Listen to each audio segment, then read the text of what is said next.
ಭೋಗಪುರುಷನು ಭಿಕ್ಷಗಾರನು ಇವರ ದೃಷ್ಟಾಂತ. ಐಶ್ವರ್ಯವಂತನಾದ ಒಬ್ಬ ಮನುಷ್ಯನಿದ್ದನು. ಅವನು ಸಕಲಾತಿ ನಯವಾದ ನಾರುಮಡಿ ಮುಂತಾದ ವಸ್ತ್ರಗಳನ್ನು ಧರಿಸಿಕೊಂಡು ಪ್ರತಿದಿನವೂ ವೈಭವದೊಡನೆ ಸುಖಸಂತೋಷಪಡುತ್ತಿದ್ದನು. ಅವನ ಮನೆ ಬಾಗಿಲಲ್ಲಿ ಲಾಜರನೆಂಬ ಒಬ್ಬ ಭಿಕ್ಷಗಾರನು ಬಿದ್ದುಕೊಂಡಿದ್ದನು. ಇವನು ಮೈತುಂಬಾ ಹುಣ್ಣೆದ್ದವನು, ಐಶ್ವರ್ಯವಂತನ ಮೇಜಿನಿಂದ ಬಿದ್ದ ಎಂಜಲನ್ನು ತಿಂದು ಹಸಿವು ತೀರಿಸಿಕೊಳ್ಳಬೇಕೆಂದಿದ್ದನು. ಇಷ್ಟು ಮಾತ್ರವಲ್ಲದೆ ನಾಯಿಗಳು ಸಹ ಬಂದು ಅವನ ಹುಣ್ಣುಗಳನ್ನು ನೆಕ್ಕುವವು. ಹೀಗಿರುವಲ್ಲಿ ಸ್ವಲ್ಪ ಕಾಲದ ಮೇಲೆ ಆ ಭಿಕ್ಷಗಾರನು ಸತ್ತನು. ದೇವದೂತರು ಅವನನ್ನು ತೆಗೆದುಕೊಂಡು ಹೋಗಿ ಅಬ್ರಹಾಮನ ಎದೆಗೆ ಒರಗಿಸಿದರು. ಆ ಐಶ್ವರ್ಯವಂತನು ಸಹ ಸತ್ತನು. ಅವನಿಗೆ ಉತ್ತರಕ್ರಿಯೆಗಳು ಆದವು. ಅವನು ಪಾತಾಳದೊಳಗೆ ಯಾತನೆ ಪಡುತ್ತಾ ಇರುವಲ್ಲಿ ಕಣ್ಣೆತ್ತಿ ದೂರದಿಂದ ಅಬ್ರಹಾಮನನ್ನು ಇವನ ಎದೆಗೆ ಒರಗಿಕೊಂಡಿದ್ದ ಲಾಜರನನ್ನು ನೋಡಿ, ತಂದೆಯೇ ಅಬ್ರಹಾಮನೇ, ನನ್ನ ಮೇಲೆ ದಯವಿಟ್ಟು ಲಾಜರನನ್ನು ಕಳುಹಿಸು. ಅವನು ತನ್ನ ತುದಿಬೆರಳನ್ನು ನೀರಿನಲ್ಲಿ ಅದ್ದಿ ನನ್ನ ನಾಲಿಗೆಯನ್ನು ತಣ್ಣಗೆ ಮಾಡಲಿ. ಈ ಉರಿಯಲ್ಲಿ ಸಂಕಟಪಡುತ್ತೇನೆ ಎಂದು ಕೂಗಿ ಹೇಳಿದನು.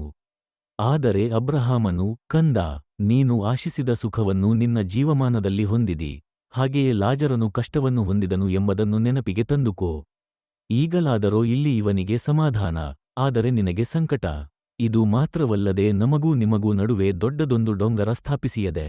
ಆದಕಾರಣ ಈ ಕಡೆಯಿಂದ ನಿಮ್ಮ ಬಳಿಗೆ ಹೋಗಬೇಕೆಂದಿರುವವರು ಹೋಗಲಾರರು, ಮತ್ತು ಆ ಕಡೆಯಿಂದ ನಮ್ಮ ಬಳಿಗೆ ಯಾರೂ ದಾಟುವುದಕ್ಕಾಗದು ಅಂದನು. ಆಗ ಅವನು, ಅಪ್ಪ, ಹಾಗಾದರೆ ಲಾಜರನನ್ನು ನನ್ನ ತಂದೆಯ ಮನೆಗೆ ಕಳುಹಿಸಬೇಕೆಂದು ನಿನ್ನನ್ನು ಬೇಡಿಕೊಳ್ಳುತ್ತೇನೆ. ನನಗೆ 5 ಮಂದಿ ಅಣ್ಣತಮ್ಮಂದಿರಿದ್ದಾರೆ. ಅವರು ಸಹ ಈ ಯಾತನೆಯ ಸ್ಥಳಕ್ಕೆ ಬಂದಾರು. ಬಾರದಂತೆ ಅವನು ತಾನು ಕಂಡದ್ದನ್ನು ಅವರಿಗೆ ಚೆನ್ನಾಗಿ ಹೇಳಲಿ ಅಂದನು. ಆದರೆ ಅಬ್ರಹಾಮನು, ಮೋಶೆಯ ಧರ್ಮಶಾಸ್ತ್ರವು ಪ್ರವಾದಿಗಳ ಗ್ರಂಥಗಳು ಅವರಲ್ಲಿ ಅವೆ. ಅವುಗಳನ್ನು ಕೇಳಲಿ ಅನ್ನಲು ಅವನು, ತಂದೆಯೇ ಅಬ್ರಹಾಮನೇ, ಹಾಗಲ್ಲ, ಸತ್ತವರ ಕಡೆಯಿಂದ ಒಬ್ಬನು ಅವರ ಬಳಿಗೆ ಹೋದರೆ ಅವರು ದೇವರ ಕಡೆಗೆ ತಿರುಗಿಕೊಳ್ಳುವರು ಅಂದನು. ಅಬ್ರಹಾಮನು ಅವನಿಗೆ, ಅವರು ಮೋಶೆಯ ಮಾತನ್ನು ಪ್ರವಾದಿಗಳ ಮಾತನ್ನು ಕೇಳದಿದ್ದರೆ ಸತ್ತು ಹೋಗಿದ್ದವನೊಬ್ಬನು ಜೀವಿತನಾಗಿ ಎದ್ದರೂ ಅವರು ಒಪ್ಪುವುದಿಲ್ಲ ಎಂದು ಹೇಳಿದನು. ಈ ದೃಷ್ಟಾಂತ ನಮಗೆ ಒಂದು ಸ್ಪಷ್ಟ ಸಂದೇಶ ನೀಡುತ್ತದೆ. ನಮ್ಮ ಜೀವನವನ್ನು ದೈವಿಕ ನಡವಳಿಯಲ್ಲಿಯೇ ನಡೆಸಬೇಕು. ದುಃಖಿತರಿಗೆ ಸಹಾಯ ಮಾಡಬೇಕು. ದೀನ ದಲಿತರಿಗೇನಾದರೂ ಕೊಡುವ ಮನೋಭಾವ ಇರಬೇಕು. ಐಶ್ವರ್ಯ, ಭೋಗ, ಭವ್ಯತೆ ಇವೆಲ್ಲವೂ ಅಸ್ಥಿರ. ನಾವು ದೇವರ ಕೃಪೆಗೆ ಅರ್ಹರಾಗಿದ್ದರೆ ಮಾತ್ರ ಪರಲೋಕವನ್ನು ನೋಡುವ ಸಾಧ್ಯತೆಯಿದೆ.